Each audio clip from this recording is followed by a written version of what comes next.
Okay. If somebody is accusing you of being patronizing, there's a whole bunch of things that could be going on. So let's unpack it.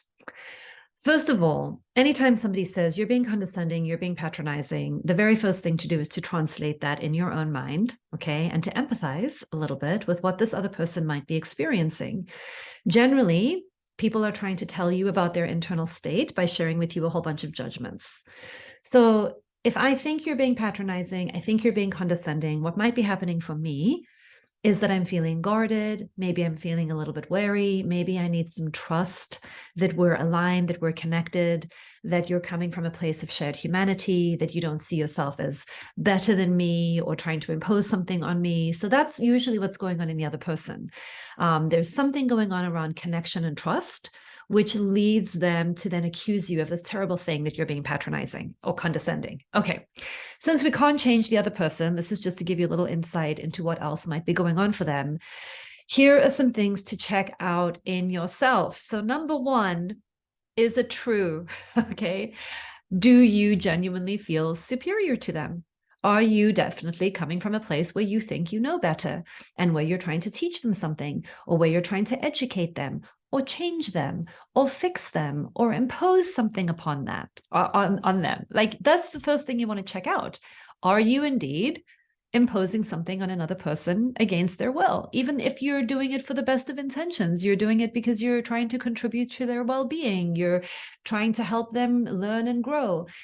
But have they asked you for that? Is that your structural role? I mean, it's one thing if a teacher is giving advice to a student, because that's a teacher-student relationship.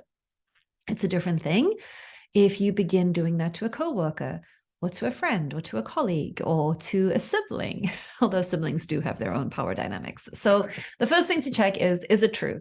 And if it is, if I am genuinely feeling one-uppy, and I'm kind of like looking down on you, then the best thing to do in those moments is acknowledge it and own it, right? Oh yeah, I am totally trying to tell you what to do. Thanks for catching that in me, okay?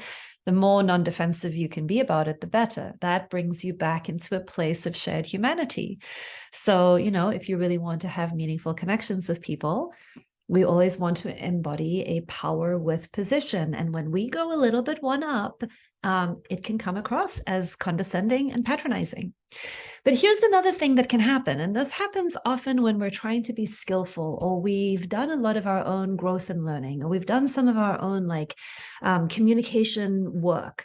And we're trying really, really hard to shift out of our judgmentalism and out of our critique.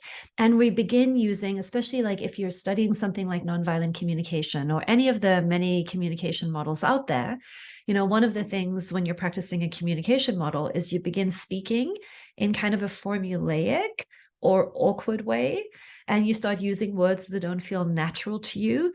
And so when you start speaking in this way, like, let's just take nonviolent communication for an example, instead of saying to you, I hate it when you do that and you're so selfish.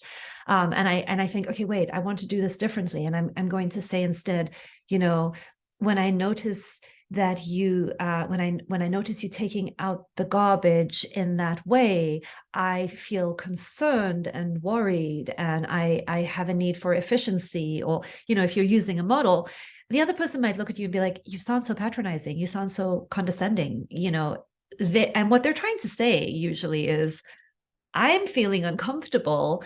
It looks like you're uncomfortable. I'm picking up on your discomfort. I don't know what's going on. So clearly you must be doing something to me. That's often what's in the space.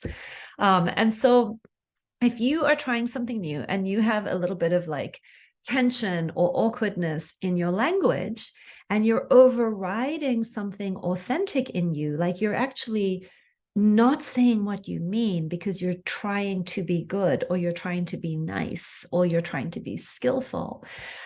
This can sometimes come across to people as patronizing and condescending. And in those cases, when your heart is open and you're genuinely trying to do something from a place of power with and shared humanity, and they're like, you just sound patronizing and condescending, then the best thing is to say, okay, thanks for letting me know that. Let me try again. Let me try again. I think what's happening for me is that you're picking up on some tension and edginess in me because I'm trying to be careful. So here's what I really mean, or here's what I'm trying to say, or this is what's happening for me. If you can drop into a place of vulnerability, a little bit more transparency, relax your voice, get into a more open-hearted and natural place in yourself, that's another really good way of putting some grease in the grid, the gears is what I mean in these situations. So hopefully that's helpful.